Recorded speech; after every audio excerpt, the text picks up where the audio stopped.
Welcome to our British Virgin Islands bareboat charter trip during November of 2021 with COVID complications. Here you see Captain and Mate Farmer aboard Trace 1, our 42-foot passenger vessel, for a 2-day winter cruise from Knoxville to Chattanooga. Trace is now sold, and we're back to sailing like we did aboard a Catalina 25 for 23 years.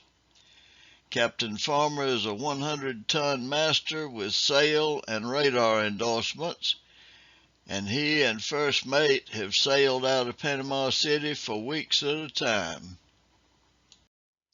We currently sail a 29-foot Catalina out of Knoxville, Tennessee, on the Tennessee River.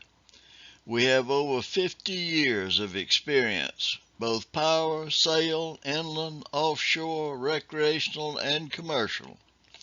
Captain Farmer is a Power Squadron full educational certificate holder, teaching basic boating through Celestial. He's a member of the Power Squadron Navigation Committee, rewriting navigation texts.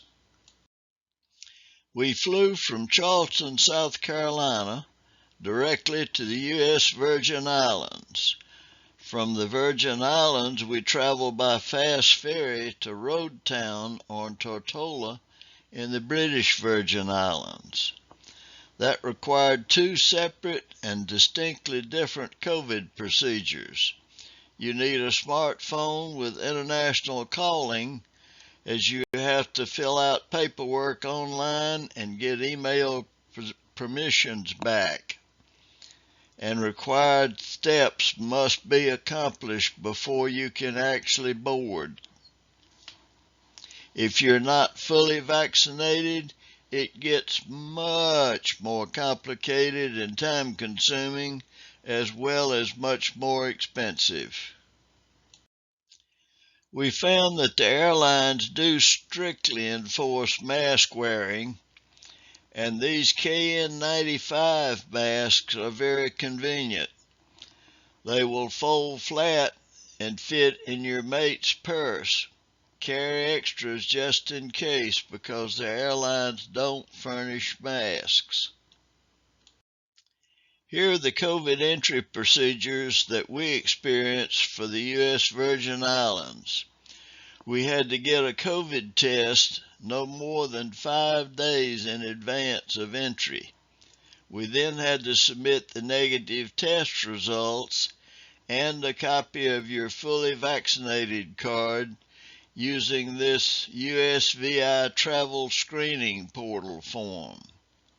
You then get back from the USVI something you can show the airlines in order to board your flight. Arrive in the USVI, depart, collect bags, and then we went to the ferry terminal. Here's the fast ferry that carried us from USVI to BVI. It's about a 1-hour trip at 16 to 20 knots. Your luggage is checked for $20 each, and then you retrieve your luggage on the other end after you go through customs. For the BVI COVID procedures, you had to show the ferry operator a negative COVID test plus your full vaccination card. Then, of course, you had to manually fill out the normal customs paperwork and fill out the online BVI COVID entry forms. Once you get to the BVI, you had to do a COVID test there, about $50 each at the dock, and once you cleared, then you could go through customs and pick up your luggage. We got through customs late because of our airline arrival time, and thank goodness had a day programmed in extra before our charter, so we stayed over at Village K Marina with a beautiful view of the marina that we used. Our first night at the marina restaurant we got a free rum punch, but be careful. I ordered rum punch at another bar, and the bartender asked me which side I wanted to be punched on. For the first night's dinner, we traveled to the complete other side of the island, to Brandywine Bay. And during the time that we were there, as you can see, we observed a passenger vessel departing the harbor. Here you can see where Village K Marina is located, convenient to the Moorings pickup, and we only had a short taxi ride from the marina where we stayed over to the Moorings to pick up our boat. The Moorings is located in what's called the Inner Harbor, and they have an extensive facility there with shops, restaurants, and other convenience items while you're waiting to pick up your boat. We chartered a 3-cabin owner's version of a Leopard 40 catamaran. The charter version has 4 cabins, and the owner's cabin is then smaller, but this one had much more storage and a larger head. We had Raymarine instruments aboard with a wind point indicator, Chartplotter, Autopilot, and obviously a compass. And for the Yanmar engines, we had engine RPM indicators as well as exhaust temperature alarms. Here's our cabin aft. Although we slept forward for better ventilation, they're smaller than they are on the owner's side, but they're still plenty large on this 40-footer. And our boat was named Conawan 2, as best I can pronounce it. You can plan your trip ahead using these small-scale paper charts and the Virgin Islands Cruising Guide. In the Cruising Guide, they have waypoints like BV101 listed with latitude and longitude, so it's easy to plot those waypoints on your chart and then begin designing your trip. The cruising guide had detailed pages for each of the anchorages. Here's day 1, the Bight at Norman Island, and we actually picked up our first mooring ball here. Mooring balls have a weight on the bottom with chain and then some sort of float with a pennant. You pick the pennant up and put 2 loops of line through there for extra security and also to keep the vessel from swinging very much. After attachment, we went ashore in the dinghy, which we had to lower down into the water. Here's day 2 at Cooper Island. You can see the anchorage with all the boats in the distance, and also the cave that was available for exploring if you were adventuresome. Here's my sophisticated first mate waiting for a drink on Cooper Island. The next day we got underway to Virgin Gorda in winds of 20 to 25 plus and seas to 3 feet plus with a rather jerky ride. This was our first introduction to how cats ride in confused seas. And for those of you that are cat sailors, you know the answer is cats ride kind of jerkily in confused seas as the seas hit the 2 different hulls at different times.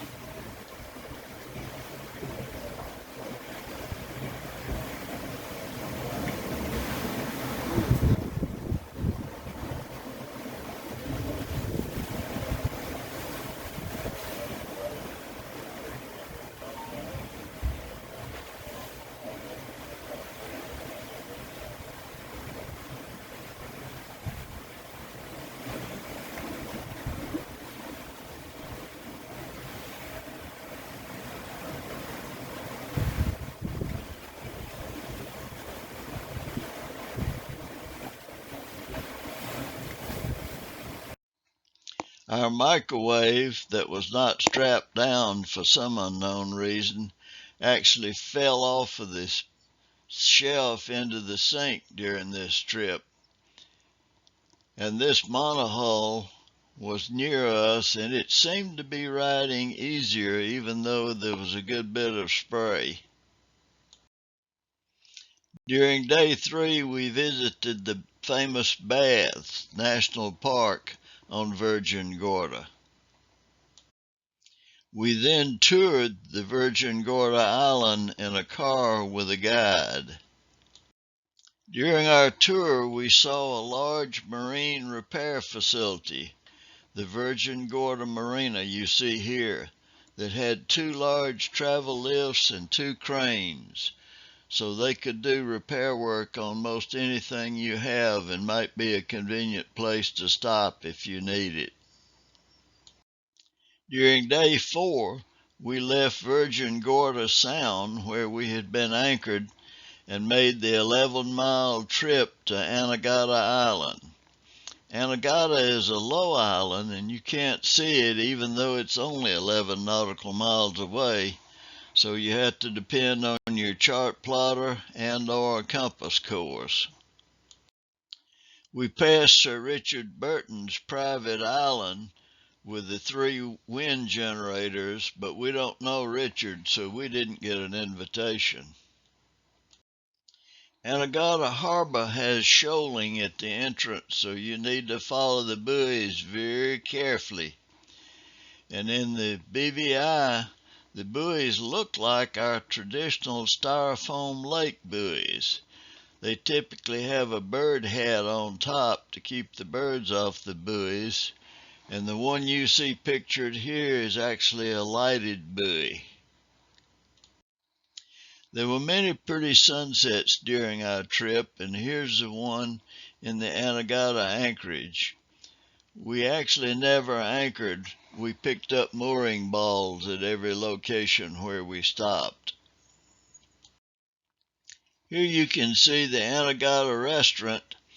At the end of one of the docks, they had this what looked like a British telephone booth that had been converted into an outdoor shower. Bars were available everywhere, and we ventured to visit quite a few of them.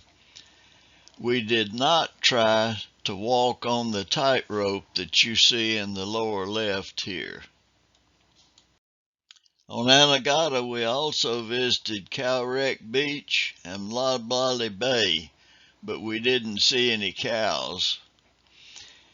The waves were up and the water was cloudy and not very good for snorkeling here. And if you need any flip-flops, you can see this leaning pole has several available. We also did a buggy ride to see the flamingos, and driving on the wrong side of the road with US vehicles turned out to be interesting and somewhat nerve-wracking. Our next leg was 25 nautical miles to Jost Van Dyke, but coming back you can see the islands. This was a nice sail with the northeast trades at our back. Cats can really move downwind, and we first stopped at White's Bay. Then we traveled back to Great Harbor. We carefully followed the buoy line in here, although some other boats didn't. And once you get here, it's obviously necessary to visit the famous Foxy's bar. The next morning, we took on water for 35 cents a gallon. During our charter, there were some very pretty moonlit nights. We did have some rain, but mostly they were just light clouds. Most days were dry with occasional showers, and we shared piloting duties between sail changes. One day we had a brief pelting rain that drove my co-pilot back into the cabin. He said the raindrops were stinging in the high wind. The average temperature was 79 to 88, with winds east to northeast at 10 to 18 miles an hour with gusts of 23 and higher. The winds made it feel cooler. The next day we went back to Norman Island and the Indians for some snorkeling, and then on to the famous Willy T's floating bar. And no, we did not get a free t-shirt for jumping with no clothes on, but my son did do a backflip that you can see in the next slide. Oh yeah, here we go. You got it. You got it. Oh, this is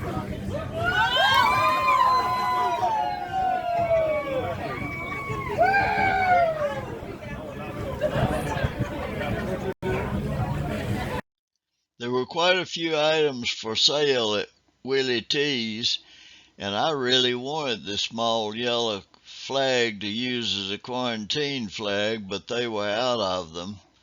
I have more hats and sail racing t-shirts than I need, so I didn't purchase any of those.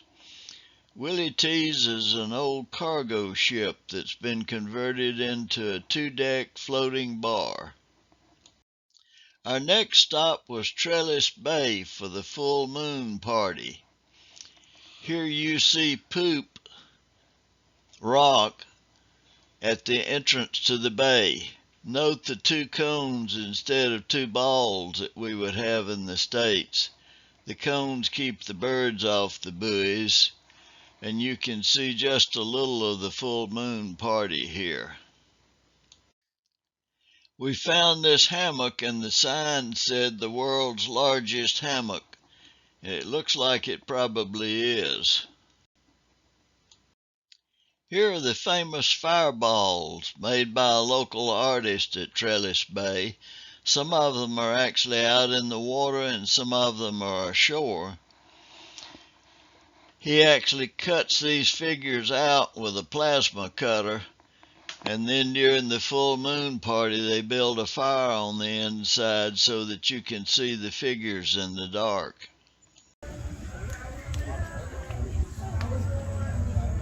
Now that nobody's around it, it's a bit nicer.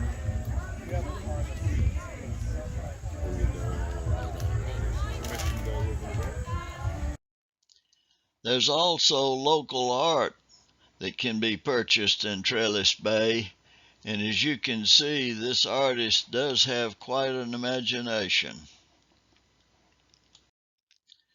The next day was back to the moorings to turn in our boat reluctantly, and you can see our guide standing on the end of the pier to pick us up and put the boat into the very tight mooring spaces. If you're looking for a nifty fixer-upper sailboat, I know where you can find one.